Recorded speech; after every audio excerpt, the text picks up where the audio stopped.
All right, we're going to talk about the Canine Good Citizen Test, why it is important, and why might you want to have this test.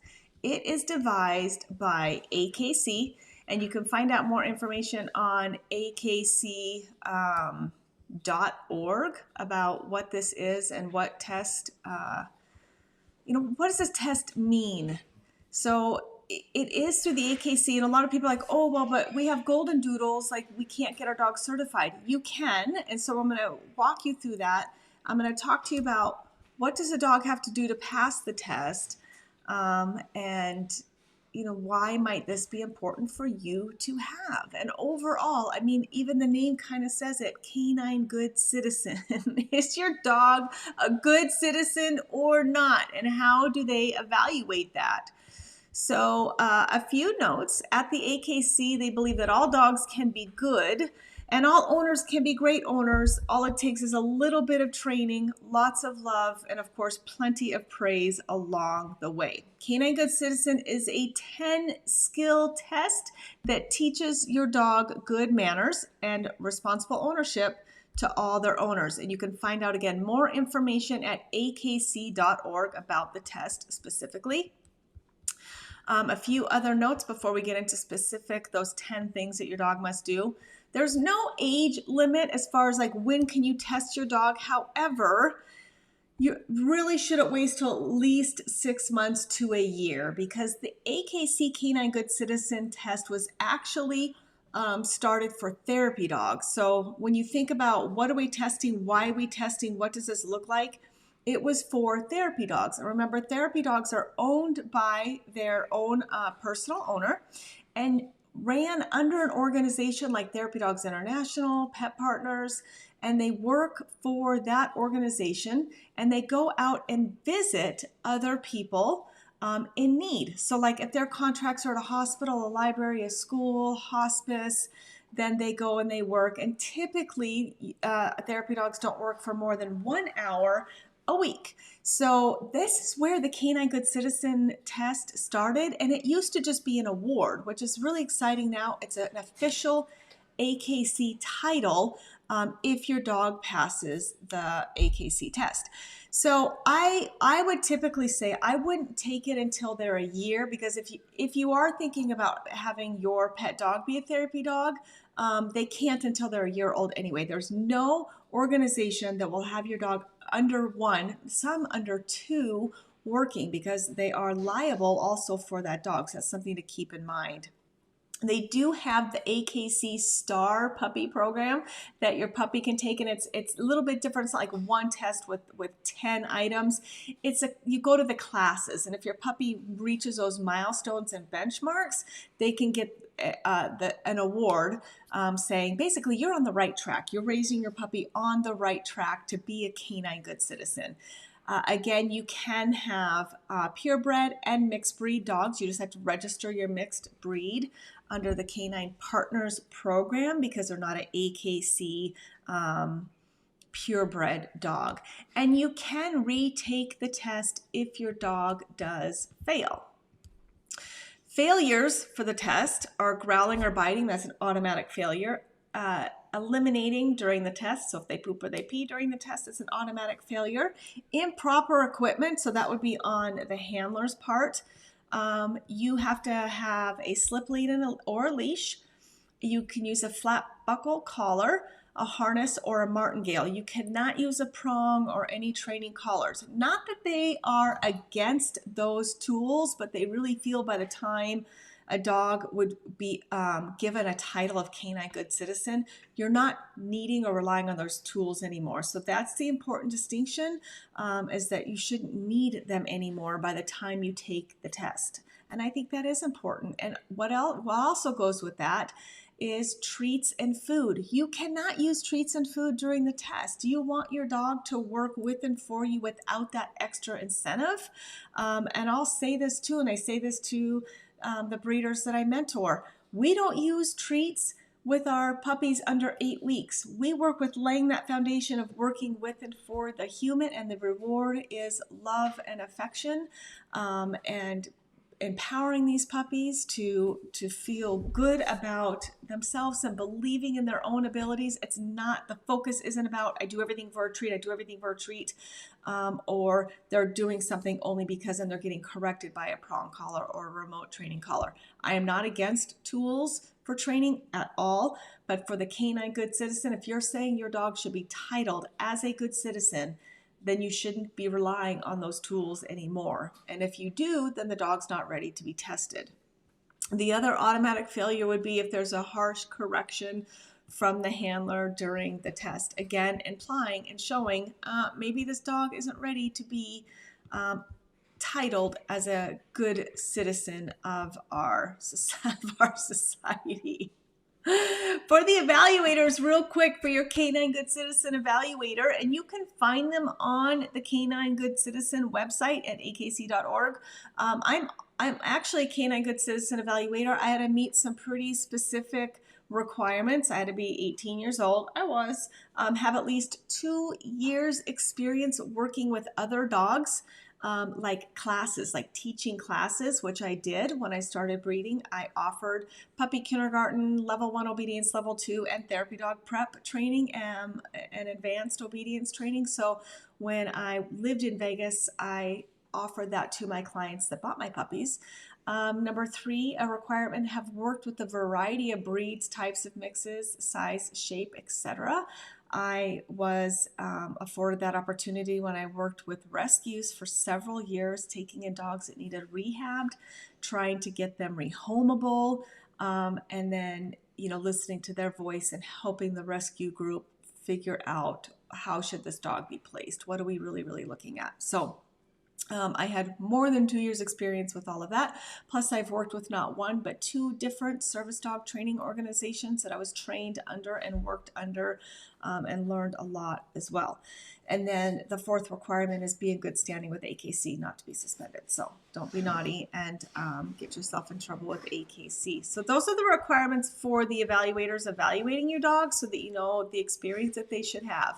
A few notes, retesting. If a dog kind of misses the mark on one of these 10 things tested, we do have the ability to say if they've missed one thing that they can take the whole test again at the end of the day or within so many hours.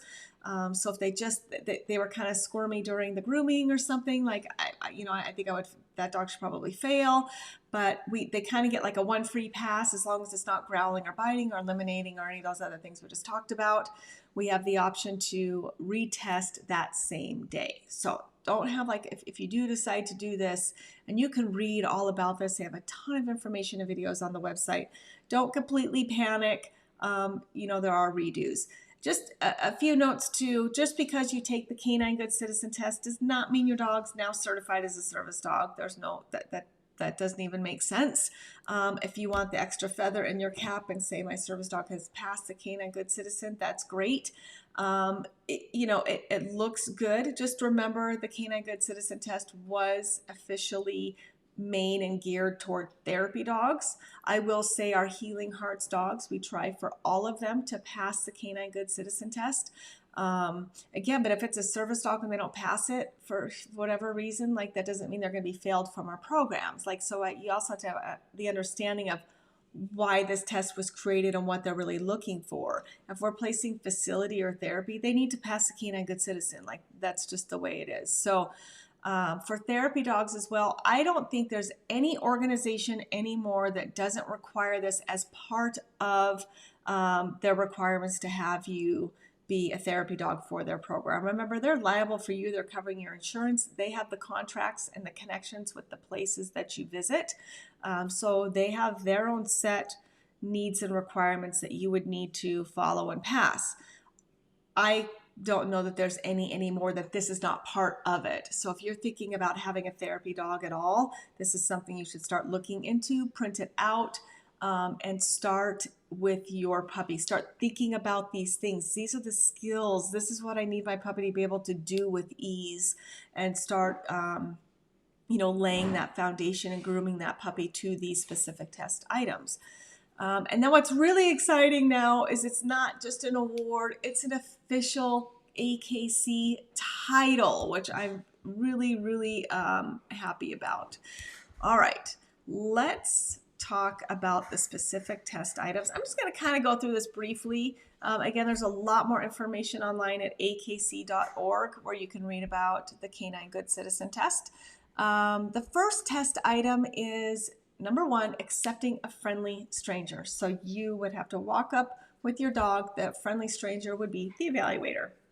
There needs to be no sign of resentment, fear, hand shyness, or overexcitement. So you want this nice, controlled, neutral dog going up to meet somebody new, period. I mean, at the end of the day, that's how simple it is. That's where we break that down. Test item number 2, sitting politely for petting. Now they need to accept petting. So this is, again, that difference between a service dog and a facility therapy dog. Service dogs shouldn't have to accept a stranger petting them. Facility and therapy dogs do. So now the dog needs to remain in a sit, and it needs to allow the evaluator to sit and pet it without, again, any hand shyness, no jumping, no overexcitement. Again, very neutral, very happy, very balanced is what they're looking for. There's no sign of issues with over arousal or fear.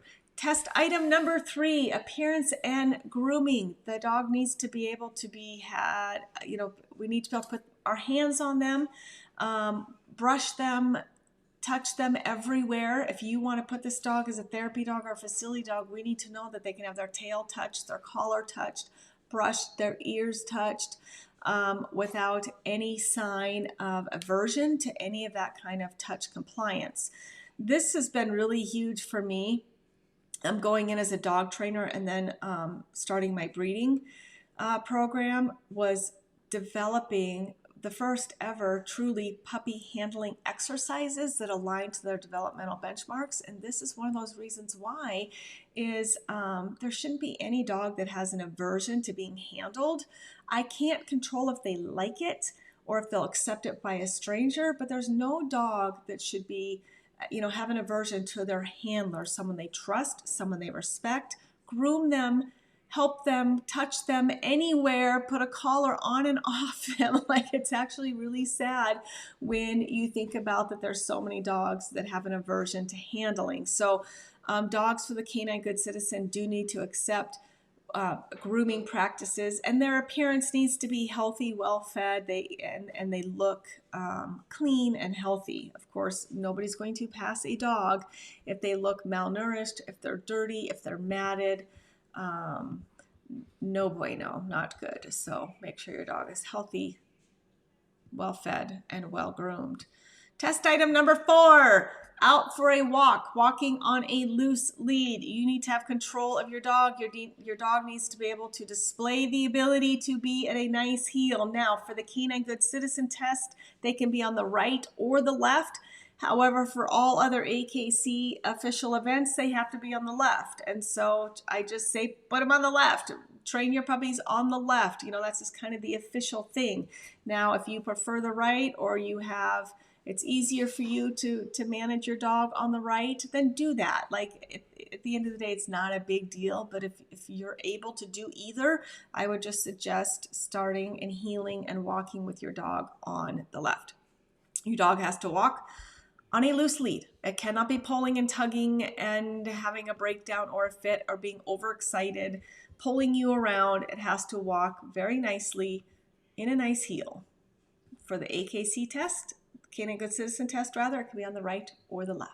Number 5, walking through a crowd. It has to be able to mitigate and manage and maneuver walking through a crowd. For the test, they call a crowd at least 3 people with no signs of being unsure or having any kind of fear or overexcitement. No reaction, really. Again, I talk so much about creating balanced, neutral dogs that are just neutral to everything that's happening around them. And so being able to navigate and manage and walk through a crowd without any issues is really, really, really important for our facility and therapy dogs. It's also important for our service dogs.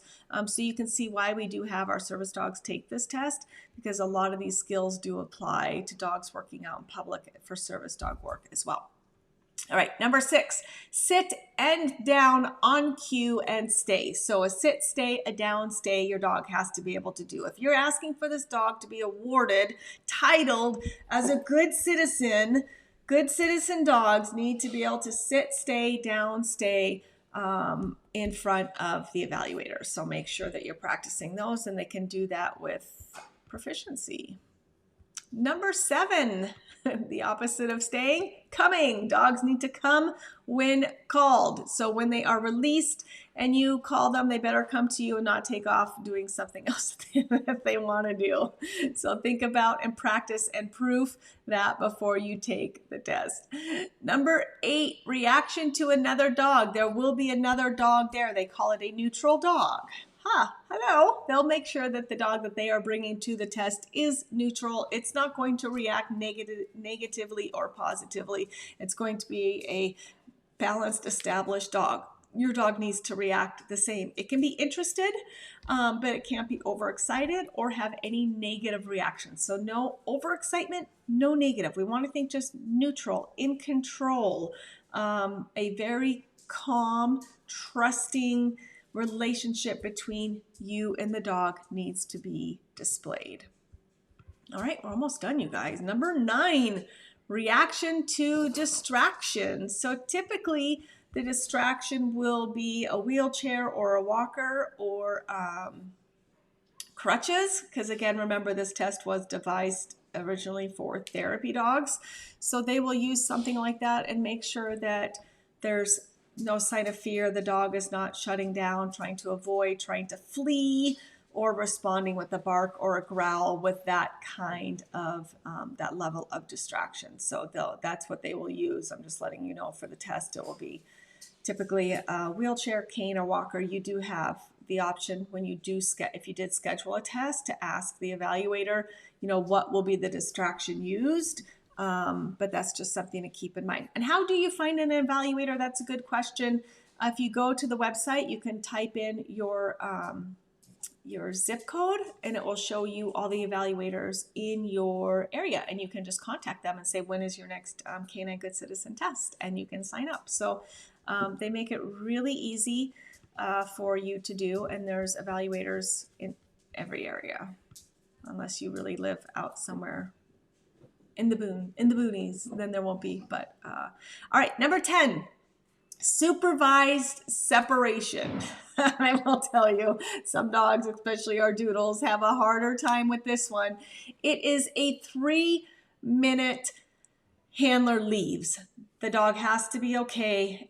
We don't want to see anxiety. We don't want to see a meltdown. We don't want to see this dog fall apart if the handler is out of sight for 3 minutes. They will start the timer, and you're going to hand your dog to them, and you're going to go out of sight for 3 minutes. The dog can be alert. The dog can be aware and be looking and trying to air sniff and staring in the direction you went. That's fine, but as long as they don't reach that threshold of anxiety, whining, crying, pacing, excessive panting, when they reach, oh, I know, right, Kiana, separation anxiety. When they reach that level of separation anxiety, that will be an automatic fail. So start practicing with your puppy from the very beginning, and I have lots of videos about meeting their needs in order and making sure they're kennel trained and not rewarding the crazy and all of those things, because it is an important task for these dogs to be able to do. You should be able to leave your dog for 3 minutes without a complete and utter meltdown. And it's just, they'll be happier dogs for it, right? So there you go. There are the 10 testing marks for the Canine Good Citizen test. You don't have to do it. I challenge you, something fun to do with your dog.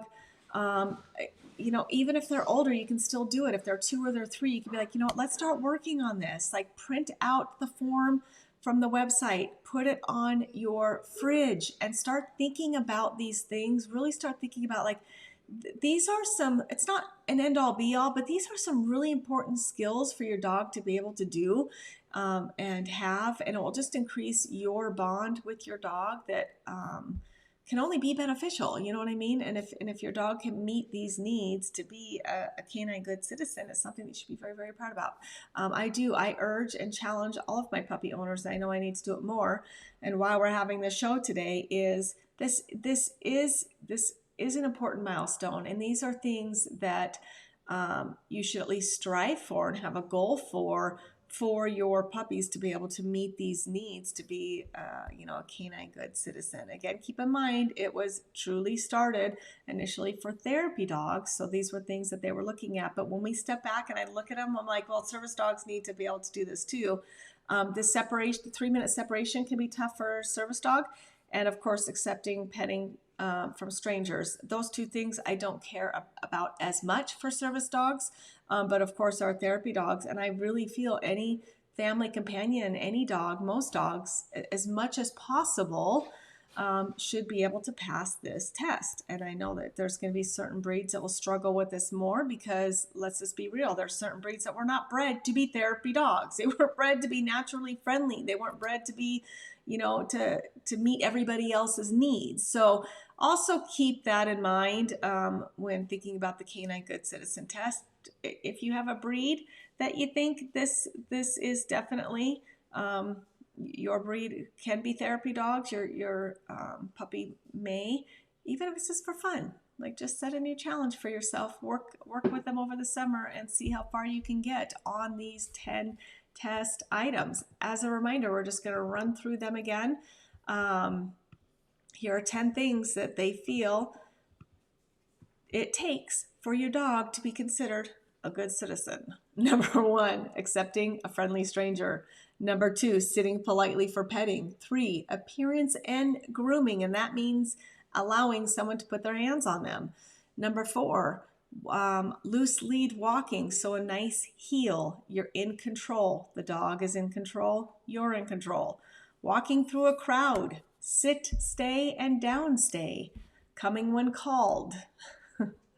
Reaction to another dog. Number 9, reaction to distraction. And number 10, supervised separation. Amy says, Michael's Angel Paws is an excellent resource for canine good citizen training in Vegas, Henderson. Yes, Stephanie's amazing at Michael Angel Paws. I agree, Amy. So many of our clients have used her. I love that that's a huge part of her focus, and she has a really good, solid understanding on therapy and facility dogs. So if you're in the Vegas area, look her up, Michael Angel Paws.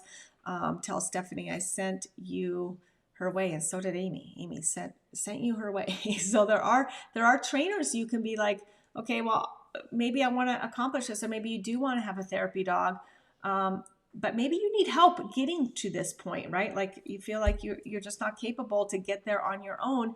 You can take classes. There are trainers and classes you can sign up for that will help you specifically. They're therapy dog training classes specifically to help your dog get ready for the Canine Good Citizen test and pass any of the additional testing that other organizations will require you to do. Just as a reminder, service dogs work for one person. They are trained specifically to help that one person mitigate a disability. They're the only dog that has ADA rights.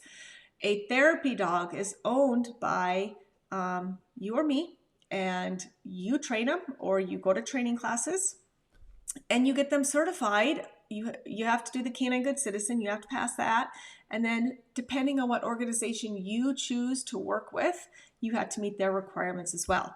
A therapy dog is now kind of governed under that organization because they hold the insurance rider on you. They have their own rules and regulations on what vest you'll wear, what tools you can and cannot use, who and when you'll visit, how long you'll visit, how often you'll work. And then a facility dog is really kind of this, it's much newer in society. It is a place of work that decides to bring a dog to kind of be like the mascot of that place. So it's like a therapy dog that works at the same place. And as far as rules and regulations, there really are none. And so when there are Healing Hearts dogs that we do donate and give away to facility placements, to funeral homes or court advocacy groups, crisis response teams, schools, we work with them and help walk them through and remind them all of the things they need to think about, who's going to be responsible, insurance, all those things, who legally owns the dog. We help walk them through that because there's not some governing organization or anything like that. So the place of employment where the dog is going to be is responsible for making up their own rules and regulations. And so we help those places work through that as well so that we can get dogs working out in our workforce. Like it's been incredibly an honor to be part of seeing such growth of dogs being in funeral homes and hospitals and schools full time and crisis response teams. It's been truly, truly incredible to see. Anyway, all right, you guys, there you have it. There's a look at the AKC Canine Good Citizen Test. Your dog can now be officially titled as that. If that's something you think interests you or your dog, or you have the type of breed that would excel at this work, might be something you check out and challenge both you and your dog to accomplish this together. I'm Jeanette with 4E Kennels. We're only healing hearts and changing lives through the power of a dog. But we are changing breeding from bad to badass. I've taken over right now in my private Facebook mentorship group. I have over 5,000 breeders reading my book, taking my classes. I'm speaking virtually and out on the road, speaking live to people, truly trying to change the industry, truly supporting our good, ethical, responsible breeders. And I want you, the buyer, to do the same. Buy responsibly. Buy and respect these breeders that have devoted their life to health testing, temperament testing, raising puppies on a curriculum, evaluating puppies and giving them a voice in their placement. This is what will keep puppies in their homes. And one of the most important things you ask a breeder before you buy, I know it seems weird, but ask, can I return this dog if I had to? Because then good breeders are not a part of the overpopulation problem in shelters and rescues. They take their dogs back for the life of the dog. So buy responsibly. And if you did have to return your dog, it goes back to the breeder eliminating the need for shelters and rescues. Now, will we always need shelters and rescues? Unfortunately, we will. There are bad people out there. There's always going to be underground, bad, backyard, unethical, really crappy, terrible breeders. So we'll always need that help and support. But for the most part, you as buyers can help shut down puppy mills and backyard breeders. And me and other ethical breeders are truly doing the same by being responsible for all of our dogs, making responsible decisions when breeding, and truly always trying to improve our breed with health and temperament at the forefront of our lines. All right, everybody, have a great Friday. I'll see you next week. And of course, I'll see you all week online. Keep watching. We've got puppies in the nursery now, some fantastic litters, talking about therapy and service and facility dogs. 3 litters out in the nursery, all standards. They're my favorite for any kind of work, number 1. Number 2, all 3 of my litters have proven service, therapy, and facility lines. So jump on 4ekennels.com and go take a look at available puppies. I've given you all access to go check out these babies, watch them grow, check them out. There will be availability. We're working through the master list now. What will be available, who will be available, I don't know. But if you're looking for a standard size golden doodle with proven working lines, jump on the website today. Bye guys, have a great weekend.